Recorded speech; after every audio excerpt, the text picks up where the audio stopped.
জেলা ক্রিকেটারদের ১৭ দফা দাবি মেনে নেওয়ার আশ্বাস বিসিবির। এই সময় বোর্ডের নতুন নেতৃত্বের কাছে ১৭ দফা দাবি পেশ করেন তারা। ক্রিকেটারদের বেশিরভাগ দাবি মেনে নেওয়ায় আশ্বাস দিয়েছে বিসিবিও।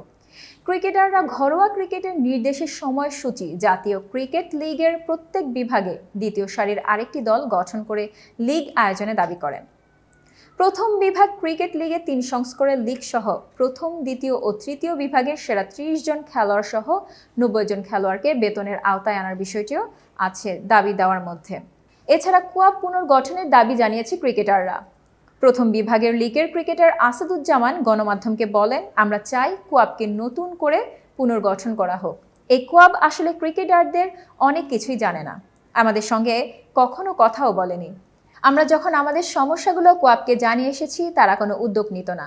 আমরা ৬৪ জেলার যারা এসেছি সবার একই দাবি, কোয়াব পুনর্গঠন করা। ক্রিকেটারদের বেশিরভাগ দাবিকেই যৌক্তিক মনে করেন বিসিবি পরিচালক নাজমুল আবেদিন ফাহিম। ক্রিকেট বোর্ড কি করলে আমাদের লাভ হবে বা তোমার লাভ হবে সেটা নয়, কি করলে ক্রিকেটের লাভ হবে এখনো সেটা দেখা দরকার। সেটার জন্য যা যা করা দরকার ক্রিকেট বোর্ড সামর্থ্য অনুযায়ী সেটাই করবে।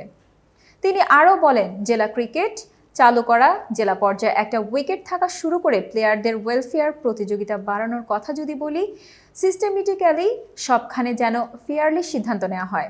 ট্যালেন্ট আইডেন্টিফিকেশনের জন্য সবাই যেন সমান সুযোগ পায়। এসব ব্যাপার অবশ্যই ক্রিকেট বোর্ড থাকবে, আমরাও চোখ রাখবো। তোমরা একটা ব্যাপার নিশ্চিত থাকতে পারো, ক্রিকেট বোর্ড তার সামর্থ্য অনুযায়ী তোমাদের পাশে থাকার চেষ্টা করবে। নতুন নতুন তথ্য ও সংবাদ পেতে বার্তা বৈঠকের ইউটিউব চ্যানেল ও ফেসবুক পেজের সাথেই থাকুন।